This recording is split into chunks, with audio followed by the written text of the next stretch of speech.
Trust by Hernán Diaz is a complex, multi-layered novel that delves into themes like power, wealth, and truth. Set primarily in 1920s to 1940s New York, the novel explores the lives of two fictional characters, Benjamin Rask, a reclusive financial tycoon, and his wife, Helen. Through different narratives and perspectives, Diaz presents the enigma of wealth and the cost it imposes on personal lives, particularly on women. The novel is divided into 4 parts, each telling a version of the same story from different angles. These perspectives are crucial in understanding the overarching theme of how truth can be manipulated by those who hold power and wealth. Part 1. Bonds by Harold Vanner. The first section of Trust is a book within a book. Titled Bonds, it's written by a fictional author named Harold Vanner. This part reads like a biographical novel about a man named Benjamin Rask, a reclusive and immensely wealthy financier, and his wife, Helen Rask. Benjamin Rask is portrayed as an outsider who accumulates a vast fortune through stock trading and financial speculation. His wealth grows astronomically during the stock market crash of 1929. Meanwhile, his wife, Helen, is described as a cultured, intelligent woman from a well-off family who marries Rask but soon becomes isolated due to his intense focus on money. Over time, Helen becomes unwell and begins to show signs of mental illness. She retreats from public life and eventually dies. Vanner's novel suggests that Benjamin Rask's financial manipulations and greed are directly tied to Helen's mental and physical deterioration as her isolation grows more pronounced. The novel paints a picture of Benjamin as a cold and calculating man whose wealth comes at a great personal cost. He is indifferent to the suffering of his wife, whom he largely abandons to her illness.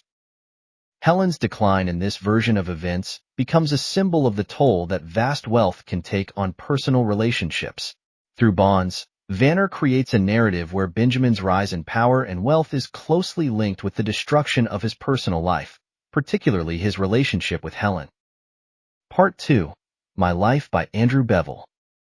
The second part of Trust presents another book within the book, this time an unfinished autobiography by Andrew Bevel, a wealthy financier who is the real person behind the character of Benjamin Rask in Harold Vanner's Bonds. Andrew Bevel is furious with how Vanner portrayed him and his wife, Mildred, in Bonds, and he decides to set the record straight by writing his own memoir, My Life. In Bevel's version of the story, he portrays himself as a brilliant financier who contributed positively to society through his financial genius. He rejects the idea that his wealth was built on manipulation or that it came at the expense of his wife. He emphasizes that Mildred was not mentally ill but rather a strong and intellectual woman who supported him throughout his career. Bevel's memoir paints a picture of a harmonious and loving marriage. He insists that his wife's early death was a result of illness and not because of isolation or mental stress. Unlike the cold, greedy Benjamin Rask, Bevel presents himself as a compassionate man, deeply devoted to his wife and her well-being. However, Bevel's manuscript is unfinished, and his attempts to control the narrative feel forced. He wants to appear as a hero, and his version of events clashes with Vanner's portrayal, leaving the reader to wonder how much of Bevel's account is truthful. Part 3. A Memoir by Ida Partenza. The third part of Trust shifts perspectives entirely. It is a memoir written by Ida Partenza, a ghostwriter hired by Andrew Bevel to complete his unfinished autobiography. Ida, the daughter of an Italian immigrant anarchist, works for Bevel in the 1930s and helps him write My Life. Through Ida's recollections, we learn about Bevel's obsessive desire to control the narrative of his life and protect his legacy. He insists that his version of events is the truth, and Ida is tasked with making sure that Bevel is remembered as a great man. Ida, however, starts to uncover cracks in Bevel's story. As she interviews people who knew Bevel and his wife, Mildred, she realizes that the real story might lie somewhere between the extremes presented by Vanner's novel and Bevel's autobiography. Mildred, as Ida discovers, was indeed a brilliant and cultured woman, but her life was far more complex than either Vanner or Bevel admitted. She played a significant role in Bevel's financial success and had her own ambitions and desires. However, like Helen Rask in Bonds, Mildred becomes increasingly isolated as Andrew rises in power and wealth. Her decline was not purely a result of illness, but was exacerbated by the suffocating world she lived in, a world controlled entirely by her husband. Through Ida's memoir, Diaz explores how wealth not only shapes public narratives but also erases the voices of women like Mildred, who are overshadowed by the powerful men they are married to. Part 4. Futures. The final part of Trust shifts once more, providing the last layer of the story. This section is a journal kept by Mildred Bevel herself. Here, readers finally hear from Mildred directly, and her voice provides the missing pieces to the puzzle. Mildred's journal reveals that she was fully aware of her husband's manipulative tendencies. While she admired Andrew's financial acumen, she also recognized the dark side of his relentless pursuit of wealth. She knew that her isolation and illness were linked to the pressures of living in her husband's shadow, but she also refused to be seen as a victim. Mildred's entries show that she had her own intellectual pursuits and a deep understanding of the world.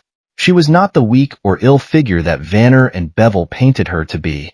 However, her life was still constrained by the rigid societal expectations of women during her time, and despite her intelligence and insight, she was ultimately powerless to escape the world her husband had built around her. Mildred's death, as revealed in her own words, was more complex than either Vanner or Bevel portrayed. It was not solely a result of illness or her husband's neglect, but a combination of societal pressures, personal frustrations, and the limitations placed on women of her era. Themes and Trust. The novel explores several key themes. The manipulation of truth. Throughout Trust, different characters attempt to control the narrative of their lives. Harold Vanner, Andrew Bevel, Ida Pertenza, and Mildred Bevel each provide a different version of the truth. The novel raises questions about who gets to control the story and how wealth and power can shape the truth. Wealth and power.